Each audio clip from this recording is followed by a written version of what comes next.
If you've ever played Peak before, you might have seen pictures of this mysterious figure lurking in the shadows. Or maybe you've even met him personally. With his lanky skeleton build and creepy crawl is a sight to fear. But have you ever wondered, who is this demonic figure crawling around? And why does he attack random players, seemingly for no reason? Or is there a reason? Does this go deeper? Who exactly is he? What I've found goes deeper than you could ever imagine.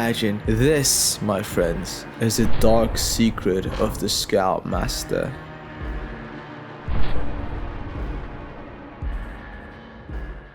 The Scoutmaster, also known by his in-game name Myres, is the only real character we encounter in the game. He will only spawn if you blow the Scoutmaster bugle or if you get too far apart from your teammates, and he only attacks the player who is the farthest ahead. He simply waits for you to break the rules and then runs towards you and tries to kill you. Doesn't that sound odd? A monster who only targets the winner of the game? Rule 0. Never abandon a friend in need. Break that rule and you'll face the consequences. At first, this just seems like a mechanic meant to keep players from abandoning each other, but it goes much deeper once you start reading the journal entries he's left around the island. You need to understand something. The Scoutmaster used to be just like us, a player, a mentor, a friend, but somewhere along the path, things took a dark turn and freeze.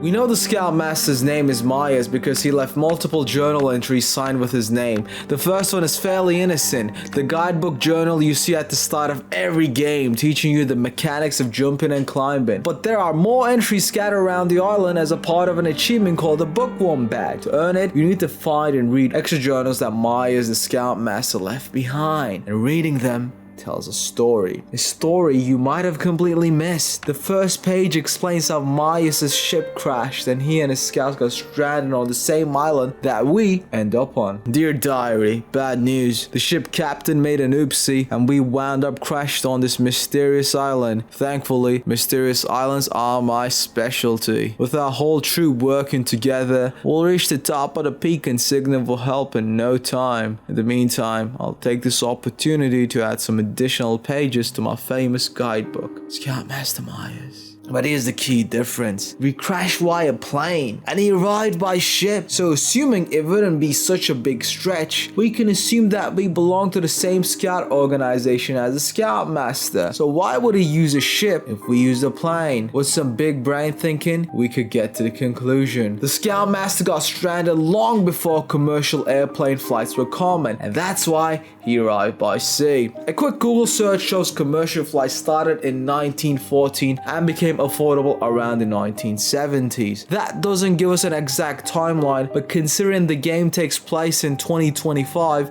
and nearly everyone today flies instead of sailing, we can safely assume that the Scoutmaster was stranded at least 50 years before us, which means that his soul has been trapped on the island for over half a century. And buckle up, boya, because things only get darker from here. The next two journal entries are just tips. One about mushrooms and the other one is just about campfire. But then we stumble upon something strange. One entry talks about an event near the shore. Whoa, one of our scouts stepped on a sea urchin and died. I was about to get really sad, but one of the other kids touched a weird statue and brought their friend back to life. Seems like this island bends the rules of mortality itself. How wacky. Perhaps something else interesting might happen if we use a statue when everyone is still alive. A troop steps on a sea urchin and dies, but then gets revived at the peak by another scout using a statue. But I want you to really pay attention to this line here. Seems like this island bends the rules of mortality itself. This could explain why players turn into ghosts when they die, but it might also explain what happened to the Scoutmaster. Another entry talks about how his team huddled together when it got cold, meaning they made it as far as the Alpine region. Bonus rule 4, huddle up. As we approach the peak, the temperature has begun dropping dramatically, so seeking constant cover is a must, and getting caught out in the open when the wind is strong can be a death sentence. If all else fails, huddling with your friends to share body heat might just save you from an icy grave. They were progressing, they were surviving, but then something went wrong. If we read the rest of the entries together, a tragic story begins to form. I saw such a pretty sight, a beautiful moon-shaped fruit surrounded by fireflies. Feel so relaxed now. Maybe a nap wouldn't be so bad. I had such a wonderful nap, but when I woke up, the rest of the troop was gone. I'm sure they're just around the corner. They wouldn't be so foolish as to break rule 0 because I needed a little lie down. Rule 0, rule 0, rule 0, rule 0. Never abandon a friend in need. Never abandon a friend in need. Never abandon a friend in need. They left me behind. Never abandon a friend in need. Don't forget.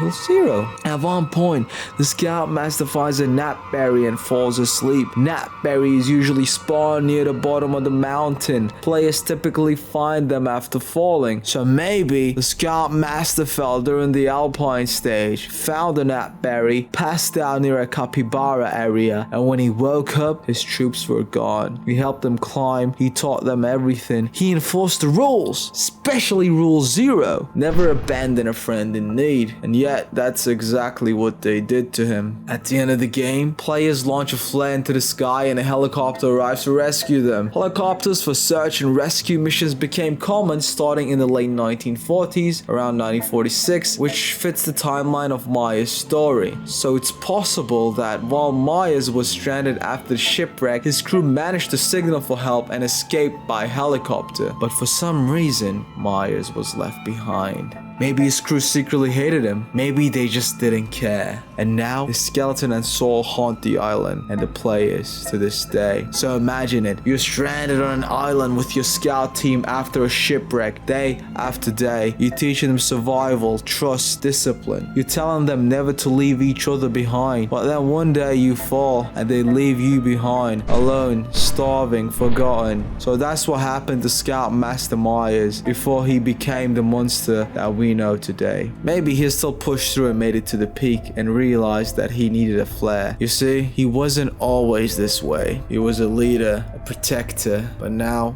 he was abandoned and left to rot. And honestly, if I were to die like that, I'd be angry too. And when myres talked about the island bending the rules of mortality, maybe he was right. Maybe his body decayed, but his soul remained. Maybe he got reanimated, or maybe he just went insane, trapped in solitude for decades. There's even a movie about that, right? Whatever happened to him, when his soul came back, it came back with only one mission in mind: to protect his first and last entry. Rule 0. Never abandon a friend in need. And that's why he hunts the furthest player. He sees a part of his old troops in them. He sees betrayal, someone pushing ahead while the others fall behind. And when he hears the Scoutmaster's bugle, it reminds him of everything he lost. His team, his purpose, his trust. And that's why he returns. So the next time you're playing Peak and you feel tempted to leave someone behind, remember the story of myres. The island doesn't forgive betrayal, and neither does he. Because if it happened to him, it could happen to you. And who knows, if you just fall too far behind and get abandoned, next time someone blows the bugle, you might be the one chasing them.